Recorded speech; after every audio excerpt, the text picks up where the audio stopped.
नमस्कार, मैं अनिकेत आप सभी का स्वागत करता हूं। चलिए जानते हैं आज की विदेश की मुख्य खबरें।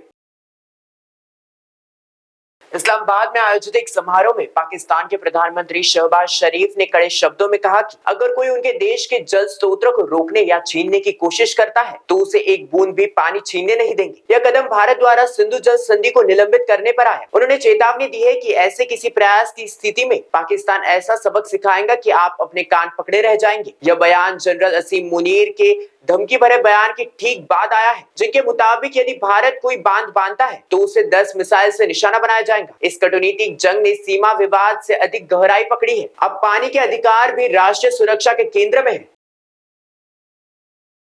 अमेरिकी विदेश विभाग ने हाल ही में घोषणा की है कि 2 सितंबर से अंतर्राष्ट्रीय वीजा ड्रॉप बॉक्स सुविधा इंटरव्यू वेवर प्रोग्राम को समाप्त किया जा रहा है, जिसकी वजह से HIV, LI और FI वीजा आवेदकों को अब व्यक्तिगत इंटरव्यू देना अनिवार्य हो जाएगा। वहीं अगले सप्ताह अलास्का में होने जा रही ट्रंप पुतिन शिखर वार्ता पर भी वैश्विक नजरें टिकी है, जहां यूक्रेन संघर्ष, सीम डील और शांति प्रयासों पर बहुपक्षीय बातचीत हो सकती है।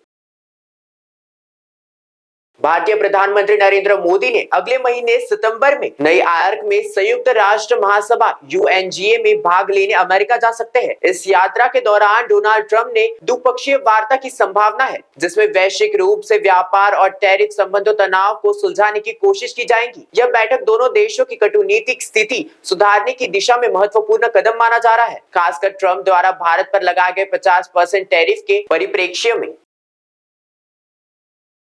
भारत ने रूस से सस्ता कच्चा तेल खरीदना जारी रखा है, जिससे देश को सस्ती ऊर्जा स्रोत मिल रहा है और वैश्विक तेल कीमतों में स्थिरता बनी है। निजी रिफाइनर जैसे रिलायंस और नायरा एनर्जी ने इस सौदे से भारी मुनाफा कमाया है, जबकि इन लोभा को घरेलू ईंधन की कीमतों में नहीं डाला गया, जिससे आम जनता को राहत नहीं मिली। अब अमेरिकी राष्ट्रपति ट्रंप द्वारा 50% टैक्स बढ़ाए जाने के बाद सरकार ने रूस से स्पॉट खरीद फिलहाल रोक दी है और रणनीतिक विकल्पों आपूर्ति चैन खोजने की तैयारी कर रही है। हालांकि तकनीकी रूप से रूस के तेल के बिना रिफाइनिंग की क्षमता है, लेकिन इससे लागत, मार्जिन और रणनीतिक अस्थिरता बढ़ सकती है।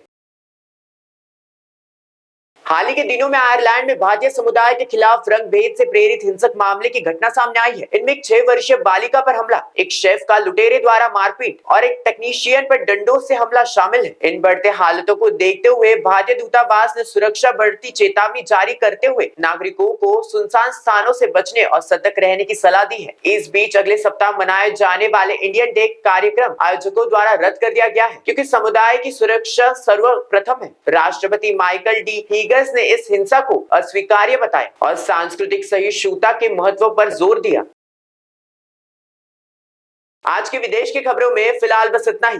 ऐसे इंटरेस्टिंग इंफॉर्मेशन के लिए देखते रहिए महाराष्ट्र टीवी 24।